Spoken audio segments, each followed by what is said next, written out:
Pregnancy டைமில் உங்களுக்கு ரொம்பவே டயர்டாக இருக்கா, மூட் ஸ்விங்ஸ் இருக்கா, கிரேவிங்ஸ் இருக்கா, அவர்ஷன்ஸ் இருக்கா, இதெல்லாம் ஏன் வருது தெரியுங்களா? ஃபர்ஸ்ட் உங்கள் பாடியில் ஒரு புது ஆர்கன் க்ரோ ஆகிட்டு இருக்கு. அதுதான் உங்கள் பிளாசென்டா. கண்டிப்பாக இந்த ஒரு ஆர்கன் உங்களோட எனர்ஜியை யூஸ் பண்ணி தான் க்ரோ ஆகுது. ஸோ ஆப்வியஸாக உங்களுக்கு டயர்ட் ஆகுறது நார்மல் தான். இந்த டைமில் நீங்கள் நிறைய ரெஸ்ட் எடுக்கணும். செகண்ட், ஈஸ்ட்ரோஜன் அண்ட் ப்ரொஜெஸ்ட்ரான், இந்த 2 ஹார்மோன்ஸும் உங்கள் பாடியில் அதிகமாக இன்க்ரீஸ் ஆகிக்கிட்டு இருக்கு. இவங்க 2 பேரும் அதிகமாக இன்க்ரீஸ் ஆனால் தான் உங்கள் பாடினால் உங்கள் பேபியை ஹெல்த்தியாக கொண்டு போக முடியும்.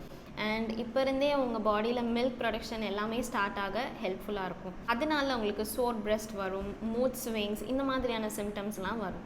Third one, food cravings and aversions. உங்களுக்கு சிட்ரஸ் ஃப்ரூட்ஸ் நிறையா க்ரேவ் ஆகுதா, நல்லா புளிப்பாக இந்த மாதிரி சாப்பிடணும்னு க்ரேவ் ஆகுதா, அப்போது இட்ஸ் அன் இண்டிகேஷன் தட் உங்கள் பாடியில் விட்டமின் சி ரொம்பவே கம்மியாக இருக்குது. உங்களுக்கு ஆயிலி ஃபுட்ஸ் இல்லை ஸ்பைசி ஃபுட்ஸ் இதெல்லாம் பிடிக்காமல் போயிடுச்சா, அப்போது உங்கள் கட் ஐயோ வேணாம்ப்பா என்னால் இதெல்லாம் டைஜஸ்ட் பண்ண முடியாதுன்னு உங்களை சொல்லுது. என்னோடய ப்ரெக்னன்சி ஜேர்னியில் எனக்கு ஃபுல்லாக வெஜிடபிள்ஸ் அண்ட் ஃப்ரூட்ஸ் எல்லாமே க்ரேவிங்காக இருந்துச்சு.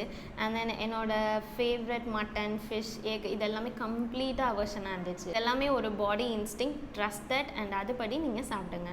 உங்களுக்கு என்னெல்லாம் கிரேவிங்ஸ், அவர்ஷன்ஸ் இருக்குன்னு கமெண்ட் பண்ணுங்கள். உங்கள் பாடியோட இன்ஸ்டிங் என்னன்னு தெரிஞ்சுக்கலாம். இந்த மாதிரியான நிறைய யூஸ்ஃபுல்லான ப்ரெக்னன்சி இன்ஃபர்மேஷனுக்கு என்னை ஃபாலோ பண்ணுங்கள்.